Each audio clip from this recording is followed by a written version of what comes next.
अगं एवढं विचारतीये तर सांग की. काय बोलू मी मामी? अगं मी सुखात आहे, तुम्ही सगळे भेटलात ना म्हणून मला रडू येते.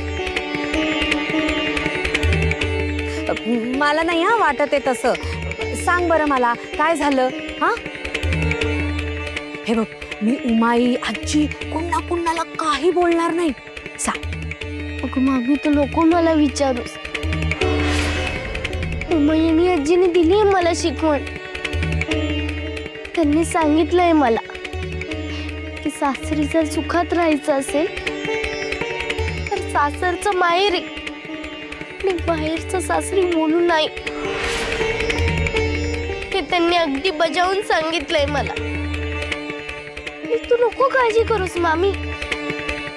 मी नाही सांगणार उमाई अप्पांना काही.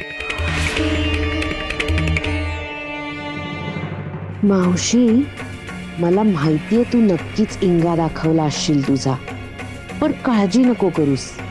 ही माहेरी काही सांगणार नाही. दिगू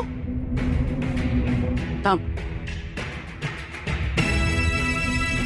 दिगू सखूला परत घरी घेऊन यायचंय, लक्षात ठेव. हो नाही म्हणजे सासरच्या पाहुणचारात अडकू नकोस. ते काय पाहुणचार करणार? फार तर हातात टाळ देतील. नेम नाही हो. तुला कोणी विचारलंय? तसं नाही दिगू.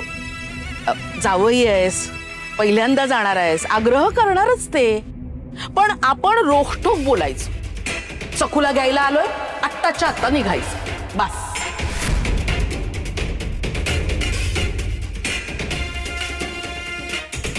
काय झालंय दिगू? इतका अस्वस्थ का झालायस? कसलं दडपण आलंय? आई हे सगळं ठीक आहे, पण ते जेमतेम पोचले असतील. एवढ्यात जायचं आणि न्यायला आलो म्हणायचं तर काहीतरी सबळ कारण तर द्यावं लागेलच ना.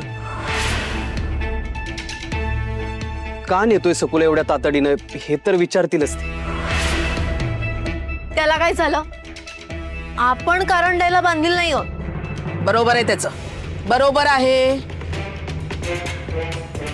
काहीतरी सबळ कारण दिलंच पाहिजे. विचारलं तर सांग, माझी आज्ञा आहे म्हणावं. त्यापेक्षा घरी कुलस्वामिनीचा गोंधळ आहे असं सांगा ना दिगंबरराव.